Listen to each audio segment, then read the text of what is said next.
എല്ലാ വിദ്യാർത്ഥികൾക്കും പുതിയൊരു വീഡിയോയിലേക്ക് സ്വാഗതം.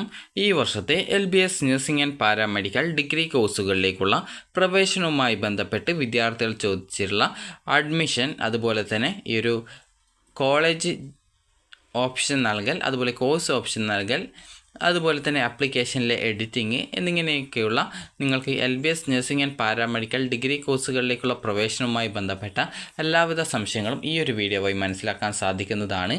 അപ്പോൾ വീഡിയോ ജസ്റ്റ് ചെറിയ സ്പീഡിലാണ് ചെയ്തിട്ടുള്ളത്.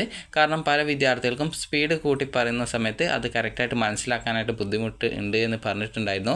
അപ്പോൾ അതുകൊണ്ട് തന്നെ ഈ ഒരു വീഡിയോ സ്പീഡ് കുറച്ചിട്ടാണ് ചെയ്യുന്നത്. അതുകൊണ്ട് തന്നെ നിങ്ങൾക്ക് സ്പീഡ് കൂട്ടണമെന്നുണ്ടെങ്കിൽ ജസ്റ്റ് സ്പീഡ് കൂട്ടിയിട്ട് വീഡിയോ കാണാനായിട്ട് ശ്രദ്ധിക്കുക. അപ്പോൾ നമുക്ക് ആദ്യം തന്നെ ഈ ഒരു അപേക്ഷയെക്കുറിച്ചുള്ള കാര്യം പറയാം. ഓൾറെഡി വിദ്യാർത്ഥികൾ ഈ ഒരു അപേക്ഷ നൽകിയിട്ടുണ്ടാകും.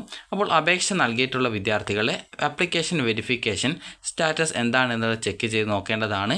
ചില വിദ്യാർത്ഥികളുടെ ആപ്ലിക്കേഷൻ്റെ സ്റ്റാറ്റസ് ആപ്ലിക്കേഷൻ നോട്ട് വെരിഫൈഡ് എന്നും, അതായത് വെരിഫിക്കേഷൻ നോട്ട് കംപ്ലീറ്റഡ് എന്ന് കാണാൻ പറ്റും. അവരുടെ ആപ്ലിക്കേഷൻ വെരിഫൈ ചെയ്തിട്ടില്ല എന്നുള്ളത് മനസ്സിലാക്കാം.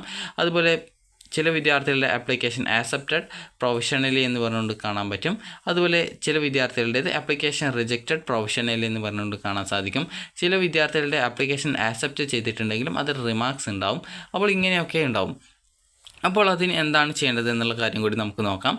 അപ്പോൾ ആദ്യം തന്നെ വിദ്യാർത്ഥികൾ ചെയ്യേണ്ടത് നിങ്ങളുടെ ആപ്ലിക്കേഷൻ നൽകിയുള്ള, അതായത് നിങ്ങളുടെ പ്രൊഫൈലിലേക്ക് ലോഗിൻ ചെയ്യുക എന്നുള്ളതാണ്. അപ്പോൾ അതിനായിട്ട് ലോഗിൻ ചെയ്യണമെന്നുണ്ടെങ്കിൽ നിങ്ങൾക്ക് നിങ്ങളുടെ രജിസ്ട്രേഷൻ ഐഡിയും ആപ്ലിക്കേഷൻ നമ്പറും പാസ്വേഡും ആവശ്യമാണ്.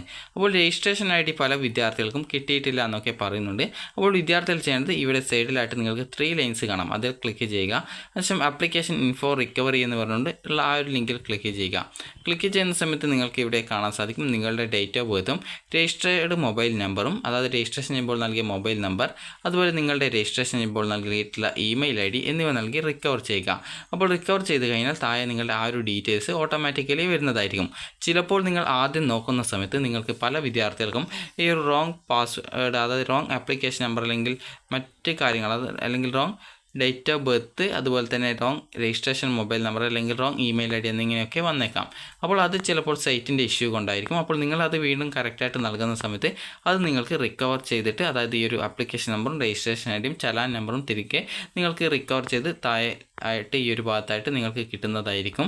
അപ്പോൾ നിങ്ങൾക്ക് അത് കിട്ടുന്നില്ലെങ്കിൽ ജസ്റ്റ് നിങ്ങൾ LBS സെൻറ്ററിൽ കോൺടാക്റ്റ് ചെയ്താൽ മതി. അപ്പോൾ അവർ നിങ്ങൾക്കത് റിക്കവർ ചെയ്തെടുത്ത് തരുന്നതായിരിക്കും. അപ്പോൾ ഇനി വിദ്യാർത്ഥികൾ ലോഗിൻ എന്നുള്ള ആ ഒരു പേജിൽ, അതായത് ആ ഒരു ലിങ്കിൽ ക്ലിക്ക് ചെയ്യുക. ക്ലിക്ക് ചെയ്ത് കഴിഞ്ഞാൽ വിദ്യാർത്ഥികൾക്ക് ഇവിടെ നിങ്ങളുടെ ആപ്ലിക്കേഷൻ നമ്പർ നൽകി വെരിഫൈ ചെയ്യുക. അതിനുശേഷം നിങ്ങൾക്ക് പിന്നീട് രജിസ്ട്രേഷൻ ID നൽകാനുള്ള ഒരു ഭാഗം വരും. അപ്പോൾ അവിടെ നിങ്ങൾ കറക്റ്റായിട്ട് രജിസ്ട്രേഷൻ ID കൊടുക്കുക. അത് കൊടുത്ത ശേഷം അടിയിൽ പാസ്വേഡ് കൊടുക്കാനുള്ള ഭാഗമുണ്ടാവും, അവിടെ പാസ്വേഡ് കൊടുക്കുക. അപ്പോൾ നിങ്ങൾക്ക് പാസ്വേഡ് മറന്നു പോവുകയാണെങ്കിൽ ജസ്റ്റ് നിങ്ങൾ ഈ ഒരു ആപ്ലിക്കേഷൻ നമ്പർ കൊടുത്ത് വെരിഫൈ ചെയ്യുകയും രജിസ്ട്രേഷൻ ID കൊടുത്ത ശേഷം പിന്നീട് ഫോർഗോട്ട് പാസ്വേഡ് എന്ന് ക്ലിക്ക് ചെയ്ത് അതിൽ പറയുന്ന സെക്യൂരിറ്റി ക്വസ്റ്റ്യൻ്റെ ആൻസർ, അത് നിങ്ങൾ അപ്ലൈ ചെയ്യുമ്പോൾ നൽകേണ്ട ആ ഒരു ക്വസ്റ്റ്യൻ്റെ ആൻസർ കൂടി കൊടുത്ത് അതിൽ പറഞ്ഞ ബാക്കി ഡീറ്റെയിൽസും കൊടുത്ത് സബ്മിറ്റ് ചെയ്ത് കഴിഞ്ഞാൽ നിങ്ങൾക്ക് അത് റിക്കവർ ചെയ്ത് കിട്ടുന്നതായിരിക്കും. അപ്പോൾ ഇത്രയും നൽകിയ ശേഷം നിങ്ങൾ ചെയ്യേണ്ടത് സൈൻ ഇൻ ബട്ടണിൽ ക്ലിക്ക് ചെയ്യുക. അതായത് ആപ്ലിക്കേഷൻ നമ്പർ കൊടുത്ത് വെരിഫൈ ചെയ്യുക, രജിസ്ട്രേഷൻ IDയും അതുപോലെ തന്നെ പാസ്വേഡ് നൽകി സൈൻ ചെയ്യുക. സൈൻ ഇൻ ചെയ്ത് കഴിഞ്ഞാൽ നിങ്ങൾക്ക് നേരെ എത്തുന്നത് നിങ്ങൾ ഈ ഒരു അലോട്ട്മെൻറ്റിൻ്റെ, അതായത് ആപ്ലിക്കേഷൻ്റെ സ്റ്റാറ്റസ് പേജിലേക്കായിരിക്കും. അപ്പോൾ ആ ഒരു ആപ്ലിക്കേഷൻ്റെ സ്റ്റാറ്റസ് പേജിൽ നിങ്ങൾ കറക്റ്റായിട്ട് എത്തിയ ശേഷം നിങ്ങൾ ചെയ്യേണ്ടത് ആപ്ലിക്കേഷൻ്റെ സ്റ്റാറ്റസ് പേജിൽ നിങ്ങൾക്ക് നിങ്ങളുടെ ആ ഒരു ആപ്ലിക്കേഷൻ്റെ സ്റ്റാറ്റസ് പരിശോധിക്കാൻ പറ്റും. അതായത് നിങ്ങൾക്ക് ഈ ഒരു അലോട്ട്മെൻറ്റിന് അപ്ലൈ ചെയ്ത ആപ്ലിക്കേഷൻ വെരിഫിക്കേഷൻ ആയിട്ടുണ്ടോ എന്ന് ചെക്ക് ചെയ്യാം.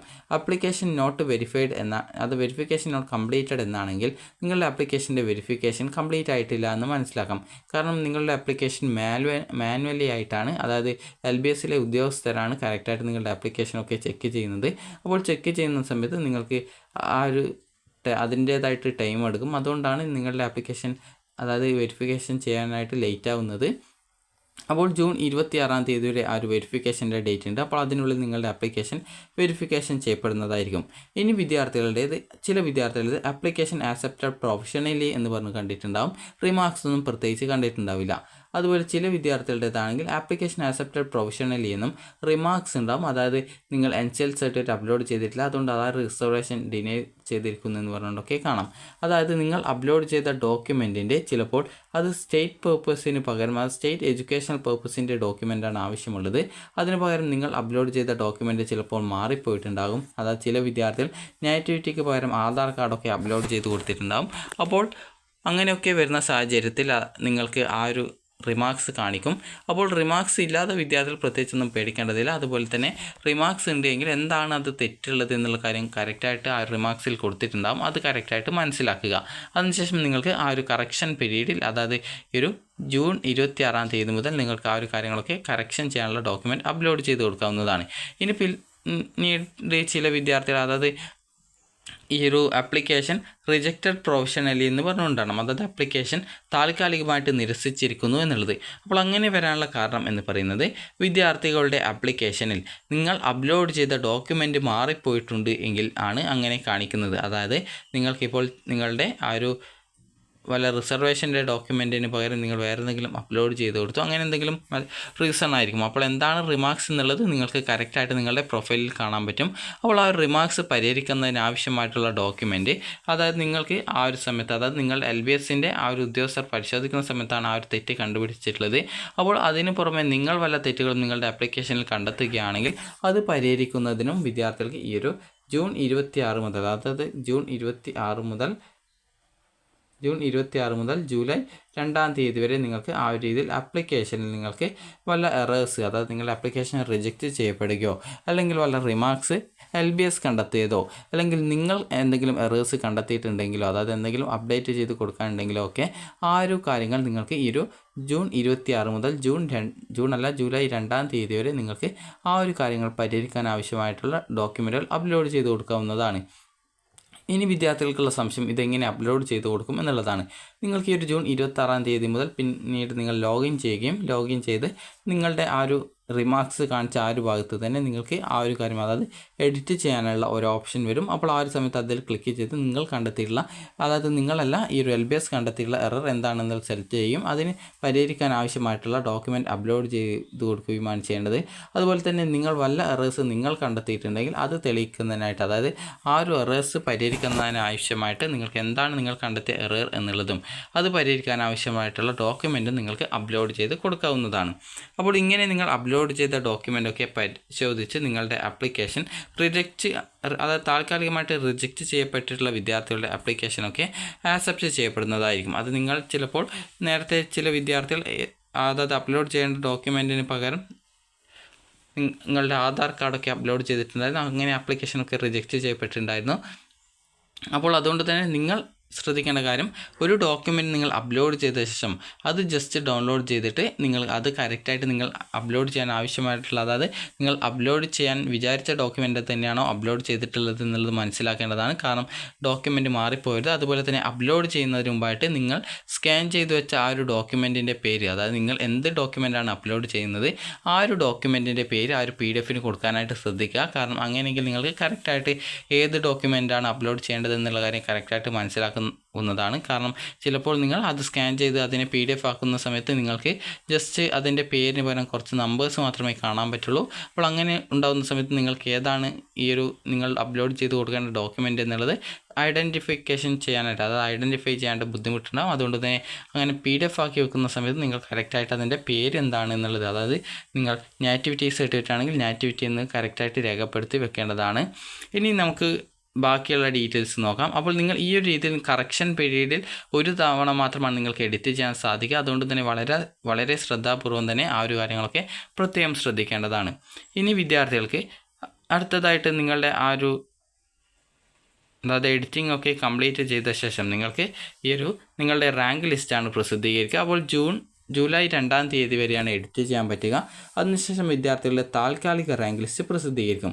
അത് ഈ ഒരു ജൂലൈ 8 അപ്പോൾ നിങ്ങൾക്ക് വല്ല അപേക്ഷയുമായി ബന്ധപ്പെട്ട് വല്ല തെറ്റുകളല്ല, നിങ്ങൾക്ക് ഈ ഒരു അപേക്ഷയിലെ, അതായത് നിങ്ങളുടെ ഈ ഒരു താൽക്കാലിക റാങ്ക് ലിസ്റ്റുമായി ബന്ധപ്പെട്ട് വല്ല പരാതികളുണ്ടെങ്കിൽ നിങ്ങൾക്ക് LBS സെൻറ്ററിനെ അറിയിക്കാവുന്നതാണ്. അപ്പോൾ അങ്ങനെ നിങ്ങൾ അറിയിച്ച ശേഷം നിങ്ങൾക്ക് ആ ഒരു കാര്യങ്ങളൊക്കെ പരിഹരിച്ച് തന്ന് നിങ്ങൾക്ക് അതിൻ്റെ ഫൈനൽ റാങ്ക് ലിസ്റ്റ്, അതായത് ഫൈനൽ റാങ്ക് ലിസ്റ്റ് പ്രസിദ്ധീകരിക്കുന്നത് ജൂലൈ 10-ാം തീയതിയാണ്. അപ്പോൾ ജൂലൈ 10-ാം തീയതിക്ക് ശേഷം പിന്നീട് ഓപ്ഷൻ രജിസ്ട്രേഷൻ വരും. ഫൈനൽ റാങ്ക് ലിസ്റ്റ് വന്ന ശേഷം വിദ്യാർത്ഥികൾക്ക്, അതായത് ഗവൺമെൻറ് അപ്രൂവ് ചെയ്തിട്ടുള്ള നഴ്സിംഗ് കോളേജുകൾ, അത് ഗവൺമെൻറ്റിൽ നിന്നും അംഗീകാരം ലഭിച്ചിട്ടുള്ള നഴ്സിംഗ് കോളേജുകളുടെ ലിസ്റ്റ് LBS വെബ്സൈറ്റിൽ പ്രസിദ്ധീകരിക്കുകയും അപ്പോൾ ആ ഒരു സമയത്ത് നിങ്ങൾക്ക് ഓരോ കോഴ്സിനും ഓരോ കോളേജിൽ എത്ര രൂപ വീതമാണ് ഫീസ് വരിക എന്നുള്ള കാര്യങ്ങളൊക്കെ കറക്റ്റായിട്ട് നൽകിയിട്ടുണ്ടാകും. അപ്പോൾ നിങ്ങൾക്ക് ആദ്യം നമുക്ക് എത്ര രൂപ ഫീസ് വരും എന്നുള്ള കാര്യം ജസ്റ്റ് ഒന്ന് നോക്കാം. അപ്പോൾ അത് നിങ്ങൾക്ക് സിമ്പിളായിട്ട് ഈ ഒരു കാര്യം മനസ്സിലാക്കാവുന്നതാണ്. നിങ്ങൾക്ക് ഗവൺമെൻറ് കോളേജിലാണ്, അതായത് നമുക്ക് ജനറൽ കാറ്റഗറി നോക്കാം, അതുപോലെ തന്നെ SC ST കാറ്റഗറി നോക്കാം. അപ്പോൾ SC ST അതുപോലെ തന്നെ OEC. അപ്പോൾ OEC ഇത്രയും 2 തരത്തിൽ ആണ് ഈ ഒരു ഫീസ് വരുന്നത്.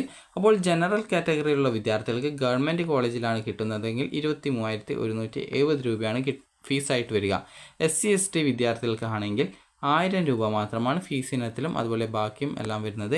അപ്പോൾ നിങ്ങൾക്ക് ഈ ഒരു ഫീസിനോടൊപ്പം തന്നെ എല്ലാ വിദ്യാർത്ഥികൾക്കും യൂണിഫോം, അതുപോലെ ഹോസ്റ്റൽ, അതുപോലെയുള്ള എക്സാം ഫീസ് എന്നിങ്ങനെ കുറച്ച് എക്സ്പെൻസ് ഉണ്ടാവും. അത് സെപ്പറേറ്റ് ആയിട്ടുള്ളതാണ്. അപ്പോൾ 23,170 രൂപയാണ് വിദ്യാർത്ഥികൾക്ക് ജനറൽ കാറ്റഗറിയിലുള്ളവർക്ക് ഗവൺമെൻറ് കോളേജിൽ കിട്ടുകയാണെങ്കിൽ ഫീസ് വരിക. SC ST വിദ്യാർത്ഥികൾക്കും OEC വിദ്യാർത്ഥികൾക്കും 1000 രൂപ മാത്രമാണ് ഫീസ് വരിക. അതുപോലെ തന്നെ അടുത്തതായിട്ടുള്ളതാണ് മാനേജ്മെൻറ്റ് കോട്ട സീറ്റ്. അപ്പോൾ മാനേജ്മെൻറ്റ് കോട്ടയല്ല, ഈ ഒരു സെൽഫ് ഫിനാൻസ് കോളേജിലെ മെറിറ്റ് സീറ്റ്. സെൽഫ് ഫിനാൻസ് കോളേജിലെ മെറിറ്റ് സീറ്റ് ആണെങ്കിൽ ജനറൽ കാറ്റഗറി വിദ്യാർത്ഥികൾക്ക് ആകെ വരുന്ന ഫീസ് എന്ന് പറയുന്നത് നിങ്ങൾക്ക് 1,13,000 രൂപയാണ് ആദ്യ വർഷം. 2-ാം വർഷം തൊട്ട് 1,02,000 രൂപ മാത്രമാണ് ഫീസ് ഇനത്തിൽ വരിക. SC ST വിദ്യാർത്ഥികൾ ആണെങ്കിൽ 1000 രൂപ മാത്രമാണ് വിദ്യാർത്ഥികൾക്ക് ഈ ഒരു ഫീസായിട്ട് വരുന്നത്. ഇതിനോടൊപ്പം ഈ ഒരു 1000 രൂപയോടൊപ്പം വിദ്യാർത്ഥികൾക്ക് ഒരു കോഷൻ ഡെപ്പോസിറ്റ് ഇനത്തിൽ ഫീസ് വരുന്നതായിരിക്കും. SC ST വിദ്യാർത്ഥികൾക്ക് ആ കോഷൻ ഡെപ്പോസിറ്റായിട്ട് 10,000-ഓളം രൂപ വരുന്നുണ്ട്. അപ്പോൾ അക്കാര്യം കൂടി ശ്രദ്ധിക്കേണ്ടതാണ്. ഗവൺമെൻറ് കോളേജിലാണെങ്കിൽ പ്രത്യേകിച്ച് 1000 രൂപ മാത്രമേ ഉള്ളൂ. കോഷൻ ഡെപ്പോസിറ്റ് ഇനത്തിൽ പ്രത്യേകിച്ച് ഫീസൊന്നും വരുന്നില്ല. അതുപോലെ തന്നെ ഈ ഒരു സെൽഫ് ഫിനാൻസ് കോളേജിൽ മാനേജ്മെൻറ്റ് സീറ്റ് ഉണ്ട്. അപ്പോൾ ആ ഒരു മാനേജ്മെൻറ്റ് സീറ്റിലാണ് കിട്ടുന്നതെങ്കിൽ നിങ്ങൾക്ക് നേരത്തെ പറഞ്ഞതുപോലെ 1,13,000 രൂപയാണ് ഫീസായിട്ട് വരിക. SC ST OEC കാറ്റഗറിയിലുള്ള വിദ്യാർത്ഥി ആയിരുന്നാലും മാനേജ്മെൻറ്റ് സീറ്റിലാണ് നിങ്ങൾക്ക് അലോട്ട്മെൻറ്റ് കിട്ടുന്നതെങ്കിൽ ഈ ഒരു 1,13,000 സംതിങ് രൂപയാണ് നിങ്ങൾക്ക് ഫീസ് ഇനത്തിലായിട്ട് വരിക. അപ്പോൾ നിങ്ങൾക്ക് കാര്യം മനസ്സിലായിട്ടുണ്ടാകുമെന്ന് കരുതുന്നു. അപ്പോൾ നിങ്ങൾക്ക് NRI കോട്ടയിലേക്കുള്ള പ്രവേശനത്തിനായിട്ടാണ്, അതായത് NRI കോട്ടയിലാണ് അഡ്മിഷൻ കിട്ടുന്നതെങ്കിൽ ഈ ഒരു 1,13,000 രൂപയോടൊപ്പം ഒരു 30,000 രൂപ കൂടി കൂട്ടിക്കഴിഞ്ഞാൽ നിങ്ങൾക്ക് ആ ഒരു ബാക്കിയുള്ള ആ ഒരു NRI കോട്ടയിലെ സീറ്റിൻ്റെ ഫീസ് വരും. അതായത് ഏകദേശം 1,40,000-ഓളം രൂപയാണ്, അതായത് 43,000-ഓളം രൂപയാണ് വിദ്യാർത്ഥികൾക്ക് ഈ ഒരു NRI കോട്ടയിൽ സീറ്റിന് ഫീസ് വരുന്നത്. അപ്പോൾ നിങ്ങൾക്ക് ആ ഒരു ഗവൺമെൻറ് അംഗീകരിച്ച കോളേജിൻ്റെ ലിസ്റ്റ് വരും. അപ്പോൾ ആ ഒരു ഘട്ടത്തിൽ വരുന്ന കോളേജുകൾ ആ ഒരു സമയത്ത് തന്നെ വിദ്യാർത്ഥികൾ ഓപ്ഷൻസായിട്ട് കൊടുക്കേണ്ടതാണ്. അപ്പോൾ ആ ഒരു സമയത്ത് അല്ലാതെ പിന്നീട് നിങ്ങൾക്ക് ആ ഒരു കോളേജുകൾ വീണ്ടും നൽകാൻ സാധിക്കില്ല. പിന്നീട് ഈ ഒരു സ്പെഷ്യൽ അലോട്ട്മെൻറ്റ് ഘട്ടങ്ങളിൽ മാത്രമേ നൽകാൻ സാധിക്കുള്ളൂ ആ ഒരു കോളേജുകൾ. അപ്പോൾ അതുകൊണ്ട് തന്നെ നിങ്ങളുടെ പ്രയോറിറ്റി വൈസിൽ, അത് ഗവൺമെൻറ് കോളേജിൽ അഡ്മിഷൻ ആഗ്രഹിക്കുന്ന ഒരു വിദ്യാർത്ഥി ആണെങ്കിൽ ആദ്യം തന്നെ എല്ലാ ഗവൺമെൻറ് കോളേജിലും അലോട്ട്മെൻറ്റ് കൊടുക്കുക, ഓപ്ഷൻ കൊടുക്കുക. അതിനുശേഷം മാത്രം സെൽഫ് ഫിനാൻസ് കോളേജിലേക്ക് ഓപ്ഷൻ കൊടുക്കുക. നിങ്ങൾ ഓപ്ഷൻ കൊടുക്കുന്ന സമയത്ത് അത് മാനേജ്മെൻ്റ് ആണോ മെറിറ്റ് സീറ്റാണോ എന്നിങ്ങനെയൊക്കെയുള്ള കാര്യങ്ങൾ വരും. സാധാരണ ജനറൽ കാറ്റഗറിയിലുള്ള വിദ്യാർത്ഥികൾക്ക് ഗവൺമെൻറ് ആയാലും സെൽഫ് ഫിനാൻസ് കോളേജായാലും, അത് ഗവൺമെൻറ്റിലാണെങ്കിൽ ഫീസ് കുറവായിരിക്കും. സെൽഫ് ഫിനാൻസ് കോളേജിലെ മെറിറ്റായാലും മാനേജ്മെൻറ്റ് സീറ്റായാലും സെയിം ഫീസ് തന്നെയാണ് നിങ്ങൾക്ക് ഉണ്ടാവുക. അപ്പോൾ ഈ ഒരു രീതിയിൽ ഓപ്ഷൻ രജിസ്ട്രേഷൻ ചെയ്ത ശേഷം ട്രയൽ അലോട്ട്മെൻറ്റ്, അതായത് 10 മുതൽ 15 വരെയാണ് ഓപ്ഷൻ രജിസ്ട്രേഷൻ ചെയ്യാൻ പറ്റുക. അതിനുശേഷം ട്രയൽ അലോട്ട്മെൻറ്റ് പ്രസിദ്ധീകരിക്കുന്നത് ഈ ഒരു 15-ാം തീയതിയാണ്. ട്രയൽ അലോട്ട്മെൻറ്റിന് ശേഷം വിദ്യാർത്ഥികൾക്ക് പുതുതായിട്ട് ഏതെങ്കിലും കോളേജ് വന്നിട്ടുണ്ടെങ്കിൽ അത് ആഡ് ചെയ്യാനും നിലവിൽ നിങ്ങൾ നൽകിയുള്ള ഓപ്ഷൻസ് റീഅറേഞ്ച് ചെയ്ത് കൊടുക്കാനും സാധിക്കും. വിദ്യാർത്ഥികൾ പ്രത്യേകം ശ്രദ്ധിക്കേണ്ടത് ഓപ്ഷൻ രജിസ്ട്രേഷൻ നൽകുന്ന സമയത്ത് 10-ാം തീയതി മുതൽ 15-ാം തീയതി വരെയാണ് ജൂലൈ. അതുകൊണ്ട് തന്നെ നിങ്ങൾ ആ ഒരു സമയത്ത് നിങ്ങൾ നൽകുന്ന ഓപ്ഷൻസ്, അതായത് നിങ്ങൾക്ക് വേണ്ട എല്ലാ കോളേജും നൽകിയിട്ടുണ്ടോ എന്നുള്ള കാര്യങ്ങളൊക്കെ പ്രത്യേകം ശ്രദ്ധിക്കുക. നിങ്ങളുടെ താല്പര്യത്തിനനുസരിച്ച് എത്ര ഓപ്ഷൻ വേണമെങ്കിലും നിങ്ങൾക്ക് നൽകാൻ സാധിക്കുന്നതായിരിക്കും. അപ്പോൾ അതിനുശേഷം ഫസ്റ്റ് അലോട്ട്മെൻറ്റ് പ്രസിദ്ധീകരിക്കുന്നത് ഈ ഒരു ജൂലൈ 17-ാം തീയതിയാണ്. അപ്പോൾ ഫസ്റ്റ് അലോട്ട്മെൻറ്റിൽ നിങ്ങൾക്ക് അലോട്ട്മെൻറ്റ് ലഭിക്കുകയാണ് എങ്കിൽ വിദ്യാർത്ഥികൾക്ക് ഫീസ് വരുന്നത്, അതായത് നേരത്തെ 1,13,000 എന്ന് പറഞ്ഞു. അപ്പോൾ ഗവൺമെൻറ് കോളേജാണെങ്കിൽ 23,170 ആണെന്ന് പറഞ്ഞു. SC ST വിദ്യാർത്ഥികളാണെങ്കിൽ 1000 രൂപയാണ് ഫീസ് എന്ന് പറഞ്ഞു. അപ്പോൾ ഈ ഒരു കോഴ്സ് ഫീസിൻ്റെ പകുതിയല്ല, ഏകദേശം 25% അതായത് നിങ്ങൾക്ക് ഗവൺമെൻറ് കോളേജിലാണ് അലോട്ട്മെൻറ്റ് കിട്ടുന്നതെങ്കിൽ ഈ ഒരു 23,170 രൂപ പൂർണ്ണമായിട്ടും നിങ്ങൾ അടയ്ക്കേണ്ടതായിട്ടുണ്ട് ടോക്കൺ ഫീ പേയ്മെൻ്റ് ആയിട്ട്. അതുപോലെ തന്നെ നിങ്ങൾക്ക് സെൽഫ് ഫിനാൻസിലാണ് കിട്ടുന്നതെങ്കിൽ ആകെ 1,13,000 രൂപയാണ് ഫീസ് വരുന്നത്. അപ്പോൾ അതിൻ്റെ ഏകദേശം 25% അതായത് 25,000 രൂപയാണ് വിദ്യാർത്ഥികൾ ടോക്കൺ ഫീ പേയ്മെൻ്റ് ആയിട്ട് ചെയ്യേണ്ടി വരിക. SC/ST വിദ്യാർത്ഥികൾ അതുപോലെ OEC കാറ്റഗറിയിലെ വിദ്യാർത്ഥികൾക്ക് ഗവൺമെൻറ് കോളേജിൽ കിട്ടിക്കഴിഞ്ഞാൽ 1000 രൂപ മാത്രമാണ് ടോക്കൺ ഫീ പേയ്മെൻ്റ് ആയിട്ട് അടയ്ക്കേണ്ടി വരിക. സെൽഫ് ഫിനാൻസ് കോളേജിലെ മെറിറ്റ് സീറ്റിൽ SC/ST വിദ്യാർത്ഥികൾക്ക് 1000 രൂപ മാത്രമാണ് ടോക്കൺ ഫീ പേയ്മെൻ്റ് ആയിട്ട് വരിക. അതുപോലെ OEC വിദ്യാർത്ഥികൾക്ക് ഈ ഒരു 1000 രൂപ മാത്രമാണ് ടോക്കൺ ഫീ പേയ്മെൻ്റ് ആയിട്ട് വരിക. അതുപോലെ തന്നെ സെൽഫ് ഫിനാൻസ് കോളേജിലെ മാനേജ്മെൻറ്റ് സീറ്റുകളുണ്ട്. അപ്പോൾ ആ ഒരു സീറ്റുകളിലേക്ക് SC/ST വിദ്യാർത്ഥികൾക്ക് അലോട്ട്മെൻറ്റ് കിട്ടിക്കഴിഞ്ഞാൽ 1000 രൂപ മാത്രമാണ് അടയ്ക്കേണ്ടി വരിക. ബാക്കി അഡ്മിഷൻ ടൈമിൽ ഈ ഒരു 1,13,000 സംതിങ് രൂപയുടെ ആ ഒരു ബാക്കി നിങ്ങൾ അഡ്മിഷൻ ടൈമിൽ അടയ്ക്കേണ്ടതായിട്ട് വരുന്നതാണ്. അതായത് നിങ്ങൾക്ക് മാനേജ്മെൻറ്റ് സീറ്റിലാണ് കിട്ടുന്നതെങ്കിൽ. മെറിറ്റിലാണെങ്കിലാണ് SC/ST OEC കാറ്റഗറിയിലുള്ള വിദ്യാർത്ഥികൾക്ക് ഫീസ് കൺസെഷൻസ് ഉള്ളത്. അപ്പോൾ നിങ്ങൾക്ക് ആ ഒരു രീതിയിലാണ് ഫീസ് വരിക. അതുപോലെ തന്നെ അഡ്മിഷൻ ടൈമിൽ വിദ്യാർത്ഥികൾ ബാക്കി ഫീസ് ഉണ്ടെങ്കിൽ ബാക്കി ഫീസ് നിങ്ങൾ കറക്റ്റായിട്ട് മുഴുവനായിട്ട് തന്നെ അടയ്ക്കേണ്ടതായിട്ട് വരും. ഗഡുക്കളായിട്ട് സാധാരണഗതിയിൽ ഈ ഒരു കോളേജുകളിൽ ഫീസ് അടക്കാനായിട്ട് കോളേജുകൾ സമ്മതിക്കാറില്ല. അപ്പോൾ അതുകൊണ്ട് തന്നെ അഡ്മിഷൻ ടൈമിൽ തന്നെ ആ ഒരു ഫീസ് അടക്കേണ്ടതായിട്ട് വരുന്നതാണ്. അപ്പോൾ ഇനി അതിനുശേഷം പിന്നീട് നിങ്ങൾക്ക് ഈ ഒരു എല്ലാ അലോട്ട്മെൻറ്റില്ല ഫസ്റ്റ് അലോട്ട്മെൻറ്റിന് ശേഷം വിദ്യാർത്ഥികൾക്ക് പിന്നീട് അലോട്ട്മെൻറ്റ് കിട്ടിയ വിദ്യാർത്ഥികൾ ഈ ഒരു 20-ാം തീയതി അതായത് ജൂലൈ 20-ാം തീയതി വരെ നിങ്ങൾക്ക് ഈ ഒരു നിങ്ങൾക്ക് മുൻപ് നൽകിയിട്ടുണ്ടായിരുന്ന ഓപ്ഷൻസ് റീഅറേഞ്ച് ചെയ്ത് കൊടുക്കാനും അതുപോലെ തന്നെ അലോട്ട്മെൻറ്റ് ലഭിച്ച വിദ്യാർത്ഥികൾക്ക് ഫീ പേയ്മെൻറ്റ് ചെയ്യാനും അവസരം ഉണ്ടാകും. അത് ജൂലൈ 20-ാം തീയതിയാണ്. അതുപോലെ തന്നെ അതിനുശേഷം സെക്കൻഡ് അലോട്ട്മെൻറ്റ് വരുന്നത് 23-ാം തീയതിയാണ്. അപ്പോൾ 23-ാം തീയതി ജൂലൈ 23-ാം തീയതിയാണ് സെക്കൻഡ് അലോട്ട്മെൻറ്റ് വരുന്നത്. അപ്പോൾ ആ ഒരു സെക്കൻഡ് അലോട്ട്മെൻറ്റ് കിട്ടുന്ന വിദ്യാർത്ഥികൾക്ക് ഈ ഒരു ആദ്യമായിട്ടാണ് കിട്ടുന്നതെങ്കിൽ ഫീ പേയ്മെൻറ്റ് ചെയ്യുകയും അതിനുശേഷം പിന്നീട് വിദ്യാർത്ഥികൾക്ക് ആവശ്യമെങ്കിൽ ഓപ്ഷൻ റീഅറേഞ്ച് ചെയ്യാനുള്ള സൗകര്യം ഉണ്ടാകും. അതായത് അതുവരെ അലോട്ട്മെൻറ്റിൽ അപ്ലൈ ചെയ്തവർക്ക് ഓപ്ഷൻ റീഅറേഞ്ച് ചെയ്ത് കൊടുക്കാനും സൗകര്യം ഉണ്ടായിരിക്കും. റീഅറേഞ്ച് മീൻസ് നിങ്ങൾക്ക് പുതിയ ഓപ്ഷൻ ആഡ് ചെയ്യുക എന്നുള്ളതല്ല ഉദ്ദേശിക്കുന്നത്. ആ ഒരു സമയത്ത് പുതിയ കോളേജുകൾ വരികയാണെങ്കിൽ മാത്രമാണ് നിങ്ങൾക്ക് ഓപ്ഷൻസ് ആഡ് ചെയ്യാനായിട്ട് കൊടുക്കാനായിട്ട് സാധിക്കുക. അപ്പോൾ ഈ ഒരു 25 അതായത് ജൂലൈ 25-ാം തീയതി വരെയാണ് വിദ്യാർത്ഥികൾക്ക് ആ ഒരു ഫീ പേയ്മെൻറ്റ് സെക്കൻഡ് അലോട്ട്മെൻറ്റ് കിട്ടിക്കഴിഞ്ഞാലുള്ള ഫീ പേയ്മെൻറ്റും അതുപോലെ ഓപ്ഷൻ റീഅറേഞ്ച്മെൻറ്റും ചെയ്യാൻ സാധിക്കുക. അപ്പോൾ വിദ്യാർത്ഥികളുടെ തേർഡ് അലോട്ട്മെൻറ്റ് പ്രസിദ്ധീകരിക്കുന്നത് ഈ ഒരു ജൂലൈ 26-ാം തീയതിയാണ്. അപ്പോൾ ജൂലൈ 26-ാം തീയതി നിങ്ങളുടെ തേർഡ് അലോട്ട്മെൻറ്റ് പ്രസിദ്ധീകരിക്കും. ആ ഒരു തേർഡ് അലോട്ട്മെൻറ്റ് ലഭിക്കുന്ന വിദ്യാർത്ഥികൾക്ക് ഈ ഒരു 29-ാം തീയതി അതായത് ജൂലൈ 29-ാം തീയതി വരെ അലോട്ട്മെൻറ്റ് ലഭിച്ച കോളേജിൽ ജോയിൻ ചെയ്യാനായിട്ടല്ല ഫീ പേയ്മെൻറ്റ് ചെയ്യാനായിട്ട് സാധിക്കും. അപ്പോൾ 26-ാം തീയതിക്ക് ശേഷം അതായത് 27-ാം തീയതി മുതൽ 31-ാം തീയതി വരെ അതുവരെ 1, 2, 3 അലോട്ട്മെൻറ്റുകളിൽ അലോട്ട്മെൻറ്റ് ലഭിക്കുന്ന വിദ്യാർത്ഥികൾക്ക് കോളേജിൽ ജോയിൻ ചെയ്യാവുന്നതാണ്. കോളേജിൽ ജോയിൻ ചെയ്യുന്ന സമയത്ത് വിദ്യാർത്ഥികൾ നിർബന്ധമായിട്ടും ബാക്കി ഫീസ് അതായത് ബാലൻസ് ഫീസ് വല്ലതും ഉണ്ടെങ്കിൽ അത് അടയ്ക്കേണ്ടതായിട്ട് വരുന്നതാണ്. കാരണം പല കോളേജിൽ നിന്നും വിദ്യാർത്ഥികൾ ഈ ഒരു ബാലൻസ് ഫീസ് അതായത് മുഴുവനായിട്ട് അടക്കാനായിട്ടാണ് പറയാറുള്ളത്. അതായത് ഏകദേശം 1,13,000 രൂപയാണ്. അപ്പോൾ ഈ ഒരു 1,13,000 രൂപയിൽ നിന്നും അതായത് 1,13,000 രൂപയിൽ നിന്നും നിങ്ങൾക്ക് ആദ്യം അടക്കുന്നത് 25,000 രൂപയാണ് ടോക്കൺ ഫീ പേയ്മെൻ്റ് ആയിട്ട്. അപ്പോൾ ഇത് കഴിച്ചിട്ടുള്ള ബാക്കി പൈസയാണ് വിദ്യാർത്ഥികൾ ആ ഒരു അതായത് അഡ്മിഷൻ ടൈമിൽ അതായത് ഏകദേശം 85,000-ഓളം രൂപയാണ് വിദ്യാർത്ഥികൾ ആ ഒരു അഡ്മിഷൻ ടൈമിൽ അടക്കേണ്ടതായിട്ട് വരിക. അപ്പോൾ വിദ്യാർത്ഥികൾക്ക് ഈ ഒരു വീഡിയോ ഉപകാരപ്രദമായിട്ടുണ്ടെന്ന് കരുതുന്നു. അപ്പോൾ നിങ്ങൾ കോളേജ് ഓപ്ഷൻസ് നൽകേണ്ടത് ജൂലൈ 10 മുതലാണ് കോളേജ് ഓപ്ഷൻസ് നൽകേണ്ടത്. അപേക്ഷയിലെ തെറ്റും അതുപോലെ തന്നെ മറ്റ് കാര്യങ്ങളൊക്കെ നിങ്ങൾക്ക് തിരുത്തുന്നതിനായിട്ട് നിങ്ങൾക്ക് ഈ ഒരു അതായത് ജൂലൈ 2 വരെ അതായത് 26 മുതൽ ജൂലൈ 2 വരെ വിദ്യാർത്ഥികൾക്ക് അവസരം നൽകിയിട്ടുണ്ട്. അപ്പോൾ ആ ഒരു കറക്ഷൻ പീരീഡിൽ വിദ്യാർത്ഥികൾ അപേക്ഷയിലുള്ള തെറ്റുകളൊക്കെ തിരുത്തി നിങ്ങളുടെ അപേക്ഷ എഡിറ്റ് ചെയ്യാനായിട്ട് ശ്രദ്ധിക്കുക. അപേക്ഷ എഡിറ്റ് ചെയ്യല്ല ആ ഒരു തെറ്റ് എന്താണ് അത് പരിഹരിക്കാനായിട്ടുള്ള ഡോക്യുമെൻറ്റുകൾ അപ്ലോഡ് ചെയ്ത് കൊടുക്കുക. അപ്പോൾ ഈ ഒരു BSc നഴ്സിംഗ് അഡ്മിഷൻ ഏകദേശം കംപ്ലീറ്റ് ആവുന്നതിന് മുൻപായിട്ട് തന്നെ പാരാമെഡിക്കൽ ഡിഗ്രി കോഴ്സുകളിലേക്കുള്ള പ്രവേശനത്തിനായിട്ടുള്ള കോളേജുകളുടെ ലിസ്റ്റ് വരികയും നിങ്ങൾക്ക് ആ ഒരു സമയത്ത് നിങ്ങളുടെ താല്പര്യപ്രകാരം മുൻഗണനാ ക്രമത്തിൽ നിങ്ങൾക്ക് ഓപ്ഷൻ നൽകുകയും ചെയ്യാൻ സാധിക്കുന്നതായിരിക്കും. അപ്പോൾ വിദ്യാർത്ഥികൾക്ക് ഈ ഒരു വീഡിയോ ഉപകാരപ്രദമായിട്ടുണ്ടെന്ന് കരുതുന്നു. അപ്പോൾ ഉപകാരപ്രദമായിട്ടുണ്ടെങ്കിൽ ലൈക്ക് ചെയ്യുക, ഷെയർ ചെയ്യുക. Thank you for watching. അപ്പോൾ വിദ്യാർത്ഥികൾക്ക് 26-ാം തീയതി മുതൽ ജൂൺ 26 മുതൽ ജൂലൈ 2-ാം തീയതി വരെയാണ് ആപ്ലിക്കേഷൻ എഡിറ്റ് ചെയ്യാനുള്ള അതായത് അപേക്ഷയിലെ തെറ്റ് തിരുത്താനുള്ള അതായത് റിമാർക്സ് തിരുത്താനുള്ള അവസരം ഉണ്ടായിരിക്കുക. റാങ്ക് ലിസ്റ്റ് ഈ ഒരു ജൂലൈ 8-നും അതുപോലെ ഫൈനൽ റാങ്ക് ലിസ്റ്റ് ജൂലൈ 10-നും ഓപ്ഷൻ രജിസ്ട്രേഷൻ ജൂലൈ 10 മുതൽ ജൂലൈ 15 വരെയുമാണ്.